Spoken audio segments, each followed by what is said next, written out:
Semua siap. Berdoa mulai.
Baik, semuanya, apa kabarnya? Alhamdulillah sehat. Jadi untuk materi hari ini kita akan membahas yang namanya penyetelan katup. Nah, sebelum melakukan penyetelan katup, kita harus tahu dulu kenapa sih kendaraan, mesin, dan lain-lain yang berhubungan dengan kendaraan yang mempunyai mesin pembakaran dalam harus dilakukan penyetelan katup, terutama untuk mesin yang masih konvensional. Apa itu mesin konvensional? Yang dimaksud dengan konvensional? Jadi mesin yang belum menggunakan sistem ECU atau sistem yang pengapian atau penginjeksian bahan bakar dilakukan oleh timing putaran engine. Nah, untuk itu kita harus tahu dulu apa itu penyetelan katup.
Katup adalah sebuah sistem pada kendaraan yang berfungsi untuk sebagai saluran masuk dan keluarnya bahan bakar dan hasil pembakaran dari bahan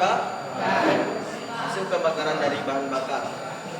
Sebelum itu kita harus tahu dulu sifat dari sebuah benda padat seperti besi, aluminium, dan baja tuang adalah ketika dipanaskan dia akan melakukan namanya penguap, dan ketika didinginkan terjadi penyusu. Nah, pada mesin yang internal combustion engine, tahu internal combustion engine kan? Internal itu di dalam combustion Di kombustor itu pembakaran, engine itu mesin itu ada dua jenis pembakarannya. Ada internal combustion engine dan external combustion engine. Nah, mesin yang kita pakai sekarang ini untuk kendaraan, motor dan lain-lain itu namanya internal combustion engine. Internal combustion engine itu di mana proses pembakarannya terjadi di dalam mesin atau ruang bakar. Kalau external combustion engine itu proses pembakarannya terjadi di luar mesin. Nah, buat bisa terjadi di luar mesin. Nah, tidak. Jadi ruang bakarnya itu terdapat di luar mesin. Terdapat di luar mesin. Nah, itu biasanya untuk mesin paku bumi. Mesin paku bumi itu yang bergerak adalah ruang bakar. Kalau di internal combustion engine yang bergerak adalah kalau mesin paku bumi itu yang bergerak adalah ruang bakar dan menaikkan piston ke bawah untuk menancapkan paku bumi ke tanah. Jadi pernah jelek paku bumi, tang itu yang bergerak, yang naik turun itu adalah ruang bakarnya. Jadi ketika ruang bakar masuk ke dalam seperti ini, masuk dia seperti ini, terjadi kevakuman dia kan, terjadi ledakan, terus dia balik lagi ke atas. Nah, kenapa dia bisa lurus? Karena ada batangnya untuk naik turun ke A. Kalau kalian penasaran, kalau kita di teknik otomotif itu tidak akan belajar external combustion engine. Kalau kalian penasaran, lihat aja apa itu external combustion engine di YouTube dan platform lainnya. Nah, pada mesin pembakaran dalam itu biasanya akan menghasilkan namanya panas. Panas itu berfungsi sebagai tenaga. Kalau di prinsip motor bensin adalah mengubah energi panas menjadi energi penggerak. Nah, energi panas yang terpakai pada mesin untuk memutarkan kendaraan atau untuk menjadi tenaga 25 bar, selebihnya dibuang ke dalam ruang bakar. Dibuang ke dalam komponen-komponen mesin dan dibuang melalui exhaust. Nah, yang diserap oleh komponen-komponen mesin itu menyebabkan terjadinya perpindahan panas. Nah, ketika besi panas terjadi melebar dia. Karena melebar, jadi antara katup dengan pegas ini menjadi rapat ya. Kalau dia terlalu rapat, terlalu sedikit juga masuknya bahan bakar dan udah. Kalau terlalu rapat sedikit dia menekankan. Kalau dia terlalu renggang, terlalu boros juga bahan bakar. Nah, itu terjadi hanya pada sistem penginjeksian konvensional. Kalau ECU yang sistemnya diatur oleh ECU, masuk dan buangnya bahan bakar di ECU, ini tidak akan terjadi karena jumlah proses masuknya udara dan bahan bakar itu telah diatur oleh ECU. Normalnya untuk perbandingan 1 liter bahan bakar itu perlu 12 kg per cm3 udara. Jadi 12 banding 1 atau 11 banding 1. Jadi untuk 1 liter bahan bakar memerlukan 12 kg cm3 udara. Lah, kenapa perlu dilakukan pencernaan katup? Satu, udah Bang sebutkan tadi. Yang dua, kalau dia terlalu rapat menghasilkan kebocoran, terlalu renggang atau itu dah. Terlalu renggang atau terlalu rapat. Terlalu rapat bisa menjadi kebocoran kompres dan juga menghasilkan kebisingan. Mesin itu bunyinya menjadi pembakaran menjadi tidak sempurna. Pembakaran menjadi tidak lebih sempurna.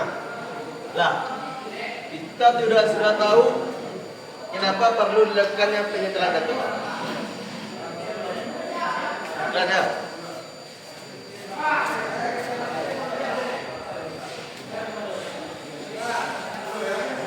Kok lama-lama ngecek.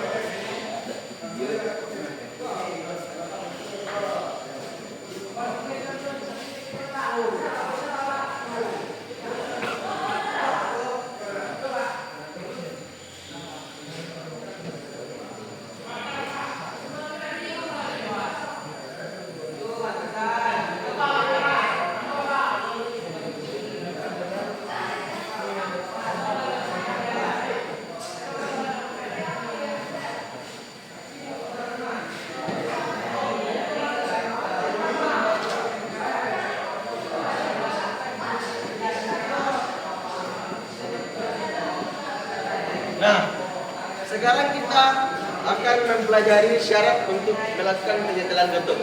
Syarat untuk melakukan penyetelan katup yang pertama adalah harus adanya alat dan alat. Kalau tidak ada peralatan kunci-kunci, bisa kita melakukan penyetelan katup. Yang kedua, kita harus tahu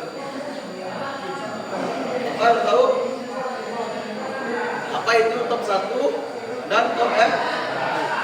Cara menentukan top 1 yang mudahnya ketika kita putar poros engkol ke 0 derajat, kita lihat ke mana arah distributor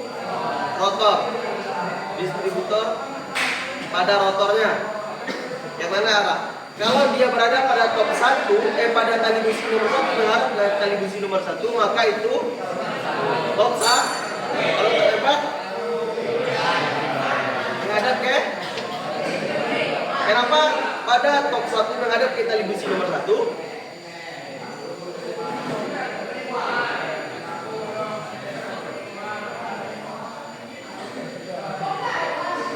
Anda bisa jawab? Kenapa rotor itu mengarah ke tali busi nomor 1? Karena pada silinder 1 sudah mendekati akhir langkah kompresi. Apa yang terjadi pada langkah akhir kompresi? Busi memercikan bunga api.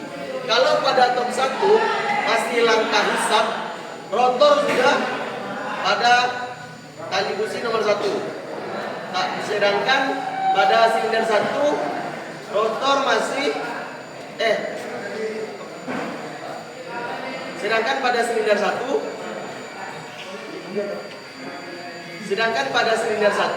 masih langkah hisap, sedangkan rotor sudah berada pada silinder 1. Banyak jadi tidak terjadi yang namanya membakar.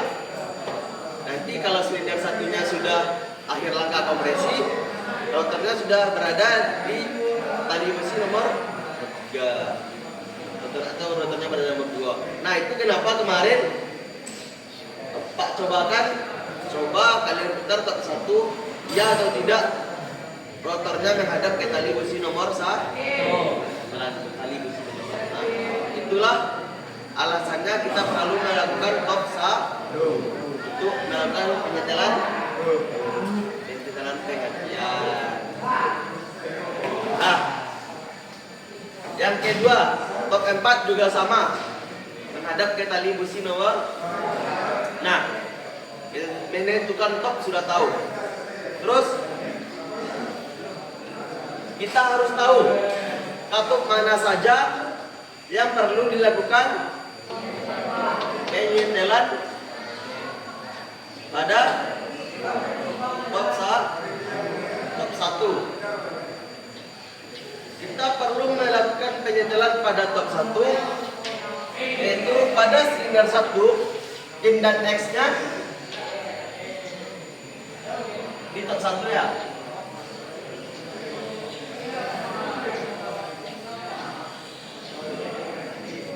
Atau kita buat 1, 2, 3, 4, 5, 6, 8. Nah,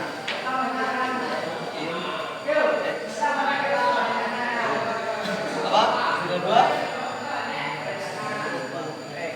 In X, in ya X, X,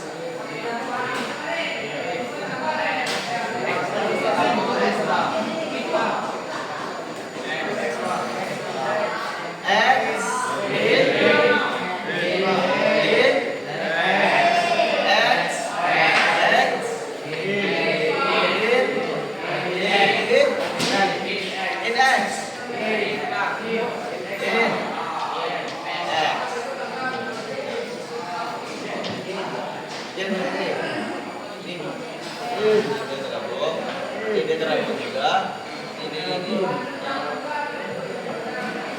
Nah, pada top 1 kita perlu melakukan penyetelan pada silinder 1 katutnya, katut masuk dan katut bu. Jadi katut nomor 1, katut nomor 2, 3, dan 5. Nah, pada top 1, 1, 2, 3, dan 5. Nah, jadi beruntung yang belum ujian praktikum tahu di mana tempat harusnya kita melakukan penyetelan ke pada top 1. Top 4. Top 4 adalah katut yang belum melakukan penyetelan lagi. Yang belum di sini 4, 6. Apa tandanya pada katut pada top 1?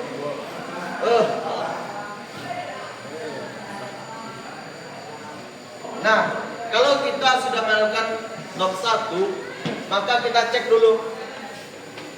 Kita cek pada suratnya cara bebas dia atau dengan cara dirasakan atau nah, jadi itulah sedikit konsep dari penyetelan katut.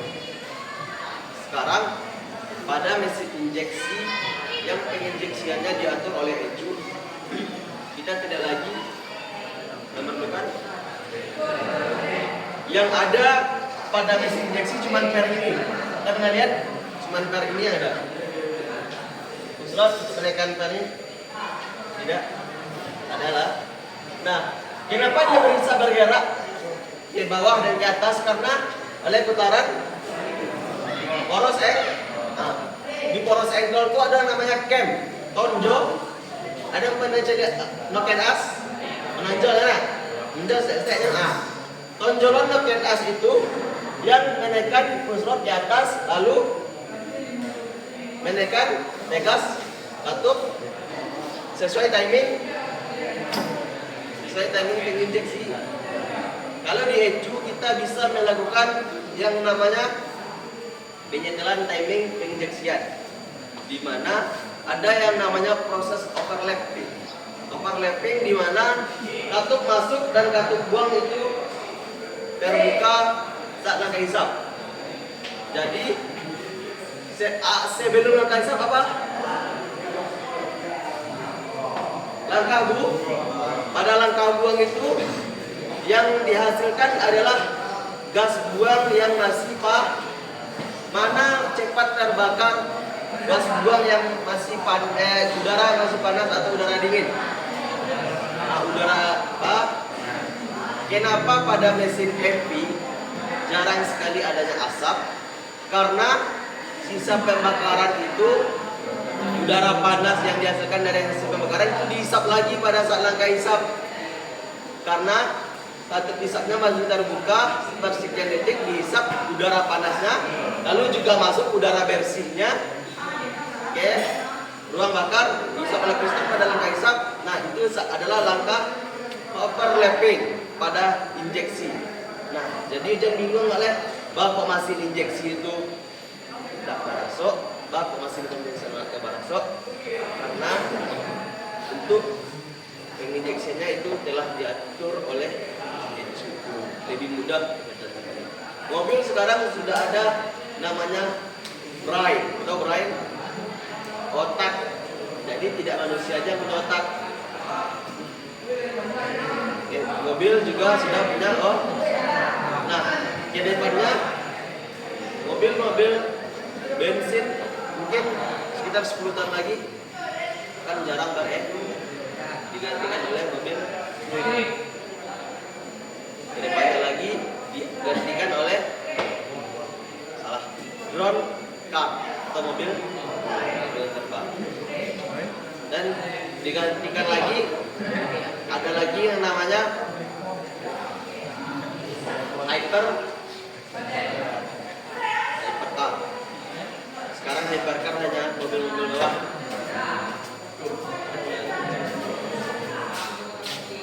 Tahu kereta maglev? Kereta maglev adalah memanfaatkan energi magnetik. Jadi dia tidak akan menempel satu sama lain. Kalau mesin listrik kan rodanya masih menempel ke aspal. Kalau maglev dia melayang. Itu sudah ada di Jepang dan di Jerman. Maglev bisa mencapai 1000 km per jam. Jadi Jakarta Padang 1,5 dengan kendaraan sekarang Jakarta Padang hanya dapat dijangkau 1,5 jam, tapi dengan pesawat. Jadi sebagai siswa teknik, kita adalah teknisi ahli. Kalian bukan anak SMA. Kalau SMA adalah pelajar dulu. Dia akan belajar terus dengan teori. Kalau kalian SMK adalah seorang teknisi. Dan bisa diproduksi, bisa didesain, dan bisa Nah, ada yang ditanyakan untuk penyetelan gatot? Kalau tidak ada, kita langsung ke praktikum. Diesel ada setelan gatot, tapi di diesel konvensional. Semua mesin yang memerlukan konvensional itu ada penyetelan gatot. Kalau tidak konvensional, kalau pada mesin diesel, apalagi diesel sekarang sudah tidak lagi menggunakan yang namanya apa?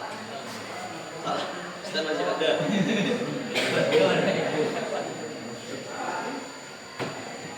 Kalau mesin konvensional diesel itu masih menggunakan busi pemanas.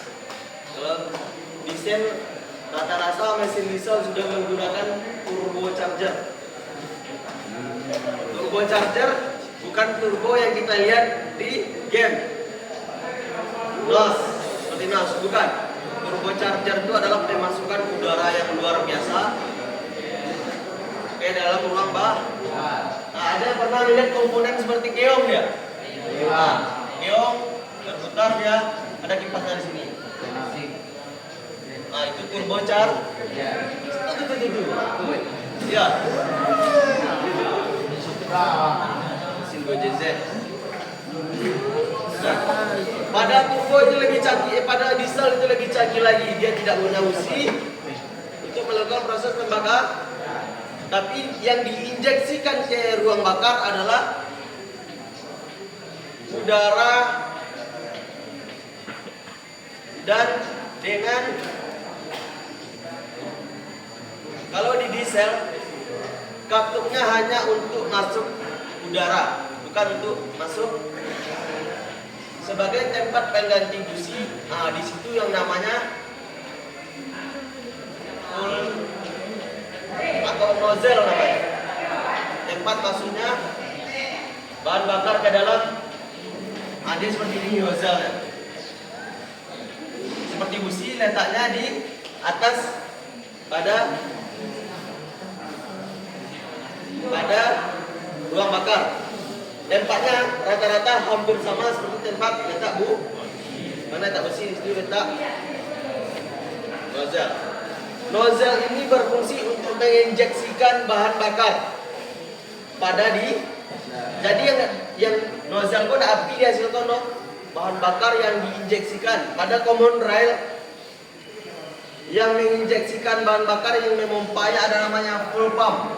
Jadi full pump masuk mengalir bahan bakarnya ke sini, masuk ke nozzle, lalu masuk ke ruang bak. Nah, pada common rail full pump dapat menghasilkan tekanan 500 GPa, gigapascal, bukan megapascal lagi, tapi gigapascal. Pak sudah pernah sebutkan gigapascal, 500 gigapascal itu sama dengan 5.000 gajah Afrika disusun ke atas menginjak nozzle atau sebesar jarum. Coba tekanannya. Nah, anggaplah spidol, anggap ini spidol. Jadi di atas spidol ini bertumpuk gajah Afrika yang satu beratnya itu 5 ton. 5 ton. Satu aja 5 ton, dia 5.000. 5.000 lalu ditumpuk dia ke atas. Untuk menekan setiap nozzle mampu mengaksikan atau menginjeksikan bahan bakar 100 kali lebih cepat dari kedipan mata, lebih cepat. Kedip dia 1 kali menginjeksikan bahan bakar. Nah, itulah kenapa pada kijang Innova Reborn, Fortuner, Pajero, Hilux, Hunter yang baru, Palisade itu mesinnya lebih halus dari mesin konvensional. Mesin diesel itu biasanya identik dengan mesin bunyi kasar, keras. Ini kasar, mesin nakal. Tapi sekarang getarannya gadang, besar getarannya. Lihat mesin mobil Panther yang lama dulu, dia besar getarannya di ruang kabin. Kalau kita letakkan kopi di kabin di dashboard mungkin berserak, jatuh mungkin kopinya. Tapi pada mesin sekarang diesel sangat dengan adanya teknologi namanya common rail. Common rail. Dia ada namanya terminal yang diatur dengan menggunakan barcode. Jadi kita tidak boleh mengganti koilnya. Ganti koil beli di pasar, tidak boleh. Dia ada barcode-nya. Jadi teknologi common rail sangat mahal. Nah, itu kenapa Pajero, kijang Innova Reborn, Fortuner karena teknologinya mahal. Ya. Kalau Innova Zenix, nah, dia adalah diesel yang bermesin hybrid. Kalau pernah dengar Innova gini ladu listriknya, Innova Zenix listrik.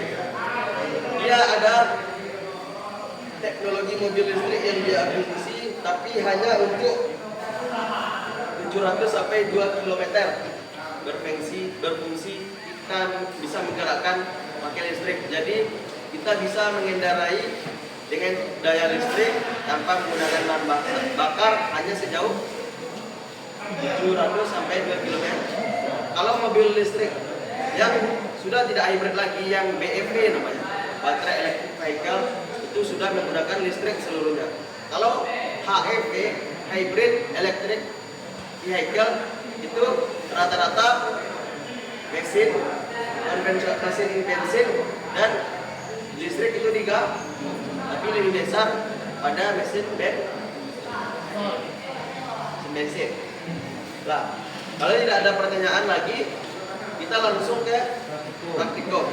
Nah, sebelum praktikum, Yang perlu kita perhatikan adalah yang pertama keselamatan kerja dan juga prosedur kerja yang sesuai dengan aturan kerja. Nah, untuk itu Bapak harapkan dalam praktikum nanti tidak ada yang bercan guna menjaga keselamatan. Nah, sekarang bantu Bapak keluarkan mesin konvensional dan juga mesin EV. Nah, kalian masih ada batang ya? Iya. Ah, Bang.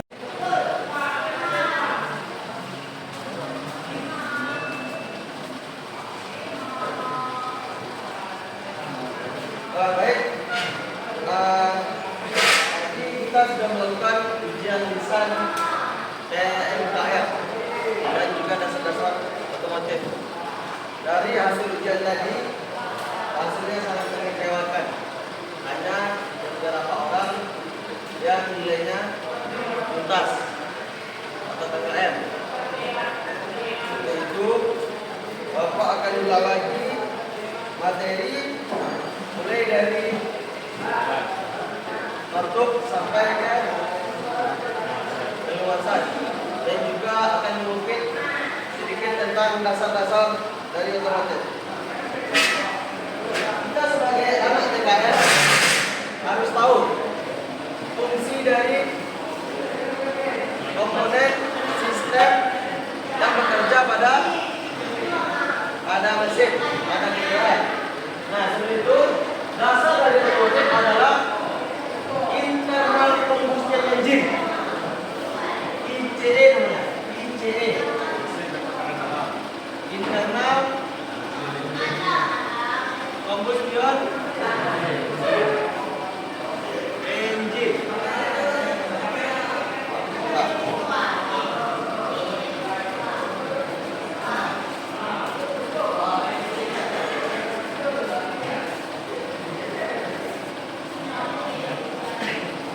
Internal combustion engine adalah mesin pembakaran. Kalau di jurusan TKR kita akan mempelajari internal combustion engine. Internal combustion engine adalah mesin pembakaran dalam atau mesin yang pembakarannya terjadi di dalam ruangan tertutup. Nah, coba kita lihat, iya atau tidak pembakaran terjadi di ruangan tertutup? Kalau di ruangan terbuka terjadi atau ada kebocoran sedikit, terjadi kebocoran kompresi. Nah, kita sudah tahu, kita akan mempelajari ICE, internal combustion engine. Nah, yang kedua masuk ke apa? Itu mesin 4 tak dan mesin 2 tak. Angka ini banyak juga yang nggak tahu apa itu mesin 2 tak, apa itu mesin 4 tak. 2 tak, 4 tak.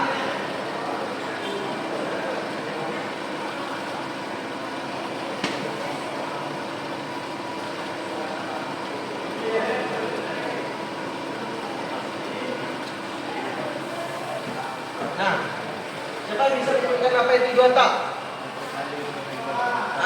Malaysia. Rido, 4 tak.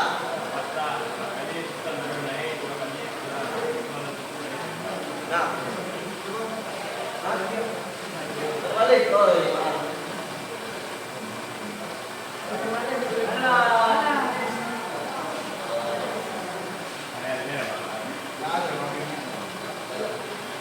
Nah, jadi 4 tak adalah 4 kali putaran motorcycle. Piston turun nah. Terus kasihkan satu tengah. Nah, jadi yang dimaksud dengan 4 itu ialah piston yang bergerak 4 kali turun dan naik, lalu 2 kali motorcycle berputar menghasilkan satu tenaga. Jadi memerlukan 4 kali putaran piston turun naik baru menghasilkan tenaga.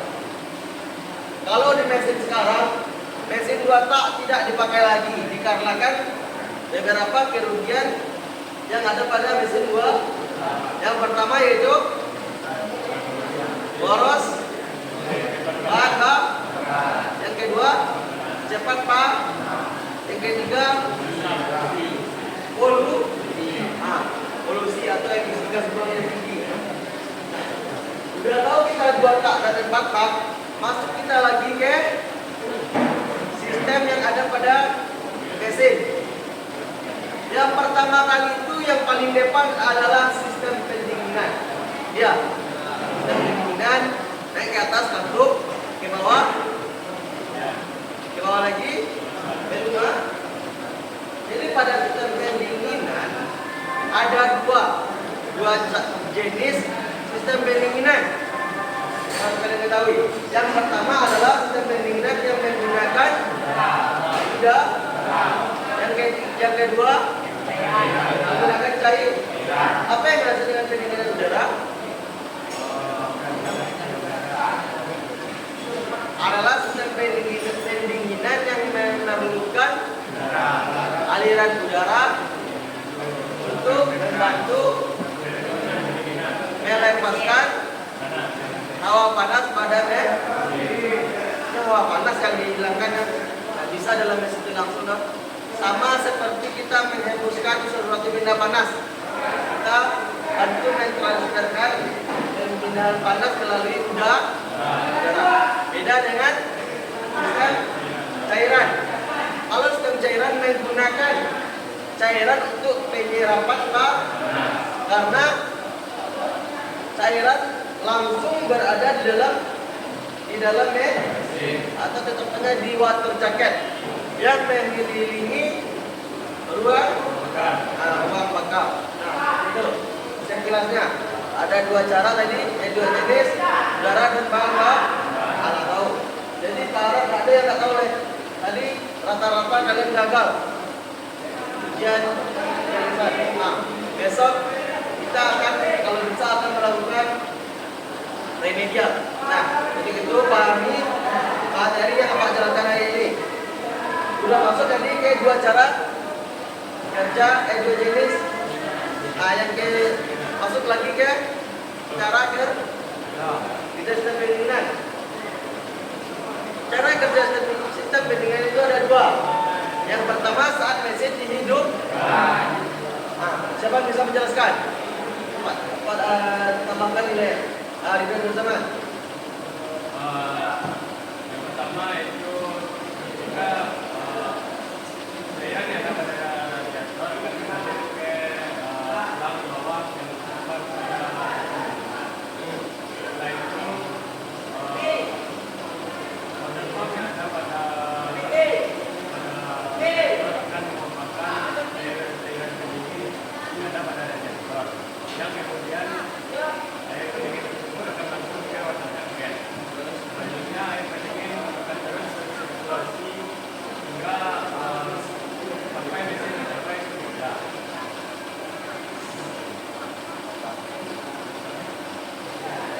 Nah, jadi itu sekilas dari cara kerja sistem pendingin. Nah, langsung kita ke cara kerja lagi. Sebenarnya kita akan membahas soal jenis saja deh. Masuk ke yang kedua, langkah kerja dari mesin 4 tak. Jadi langkah kerja dari sistem 4 tak itu ada 4. Yang pertama itu langkah hisap, yang kedua kompresi, ketiga hisap. Siapa bisa bukan langkah hisap? Ya.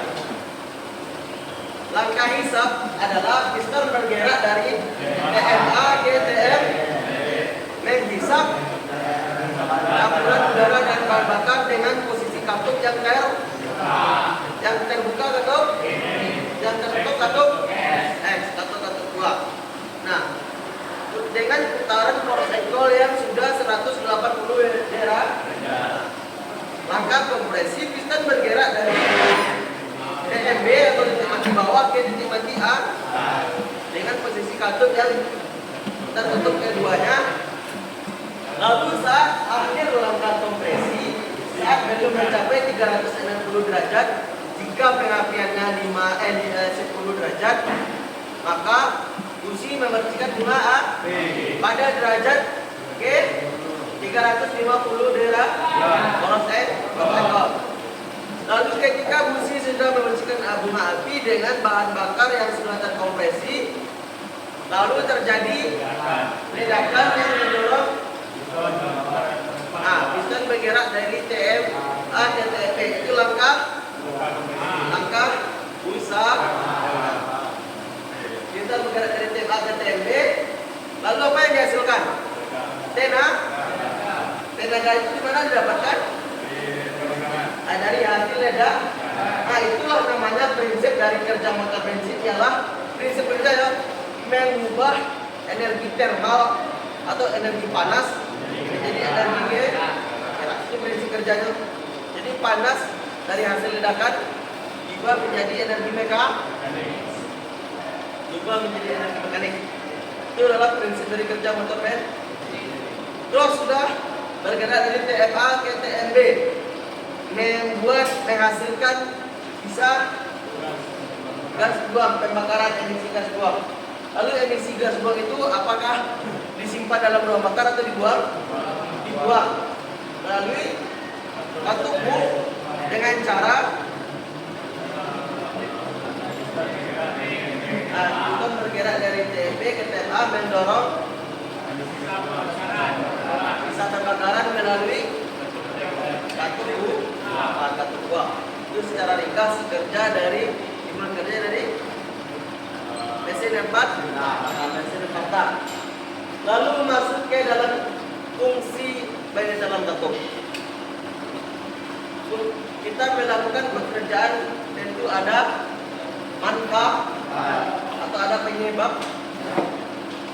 Apa salah satu penyebab dari kita harus melakukan dalam katup? Tenaga bakar. Yang kedua, untuk menghemat bahan bakar. Yang ketiga,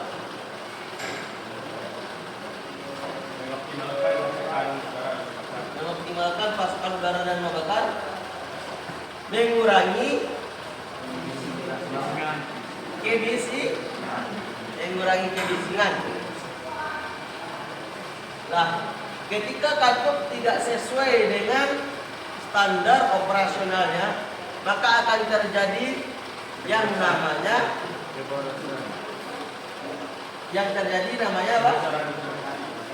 Yang terjadi namanya tidak sesuaian kinerja, tidak sesuai SOP.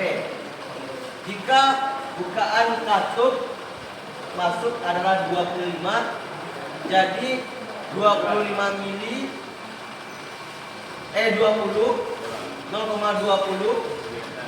mili, maka jika tidak 20 mili juga katup yang dilakukan penyetelan, maka terjadi jika terlalu renggang bahan bakar dan udara masuk terlalu banyak. Itu yang dinamakan tadi fungsi dalam katup untuk apa? Menghemat bahan bakar dan juga mengoptimalkan pasokan udara dan bahan bakar. Nah, ini kita harus tahu analisanya.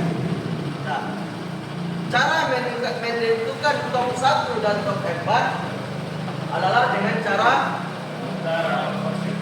memutar poros ekor, G 0 derajat pengapi, lalu memposisikan rotor ke tali busi nomor. Nah, lalu melihat katup mana saja yang dilakukan penyetelan. Ada tong 1. Apa tandanya pada tong 1? Kusrotnya terbe. Ada yang mau ditanyakan lagi tentang ujian tadi? Tidak. Silakan dulu. Besok Bang harapkan Untuk ujian yang remedial udah menguasai materinya.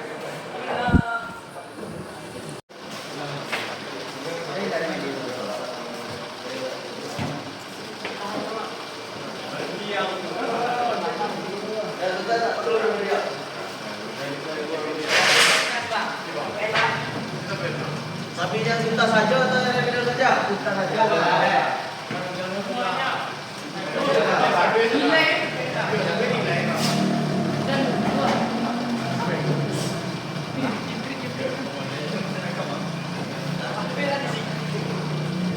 Pak, kita diskusi.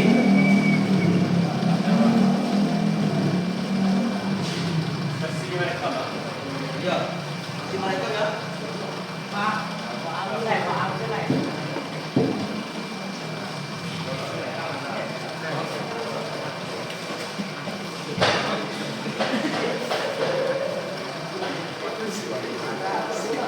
Lah, Agus Rian 85, Andra 80, KKM berapa? KKM 75, Arka 65, Dean Blendra 65, Dean Dean Deret Belo, Ginto 70, Farah Ramadan 60, Farul Samandra 80, Isan Durian 75, Kero Lamre 80, Luki 85, Luki 85. Mana ni? Oh, Luki bajukan sama Kero. Luki 85.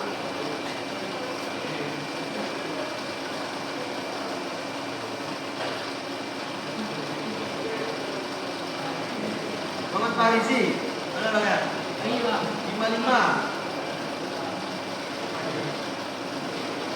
Muhammad Haris 65.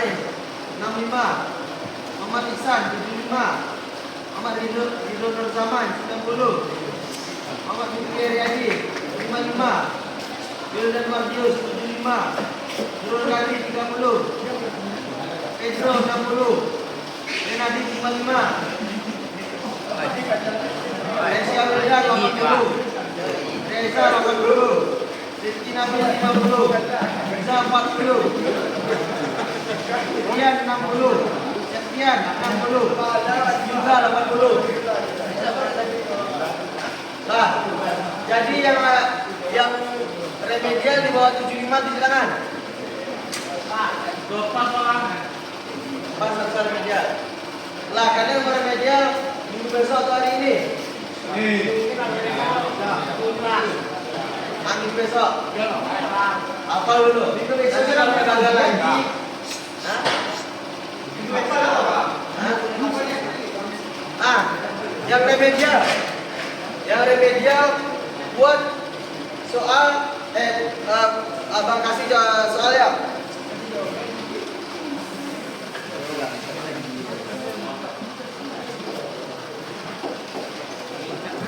Lah yang ulangan, gue soal kau, ada soal 3 buah. Ya, soal lisan. Soal lisan. Ya. Kumpulkan besok, kumpulkan hari ini kalau siap atau minggu besok. Besok ah. Yang remedial.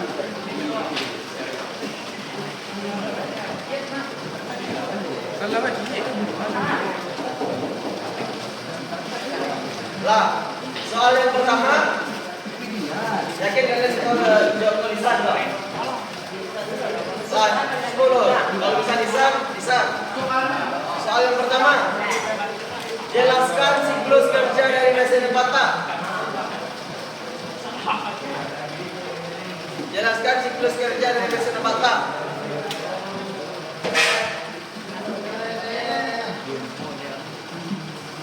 Yang kedua, jelaskan langkah kerja penyetelan katup yang Anda ketahui. Tidak boleh sama jawabannya untuk penyetelan katup, jawaban tidak boleh sama. Kalau sama jawabannya Pak coret. Yang takkan nase. Yang ketiga, jelaskan cara kerja sistem pendinginan.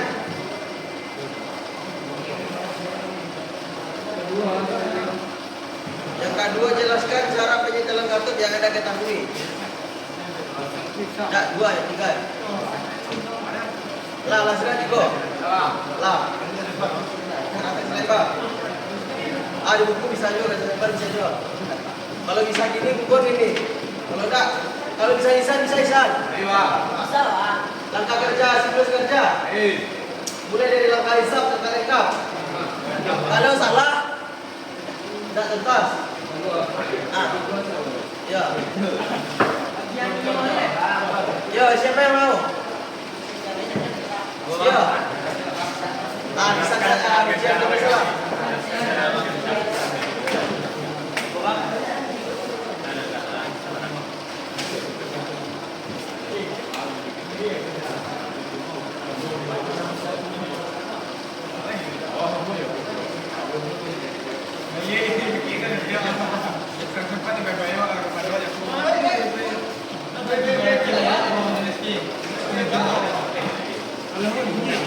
Kalau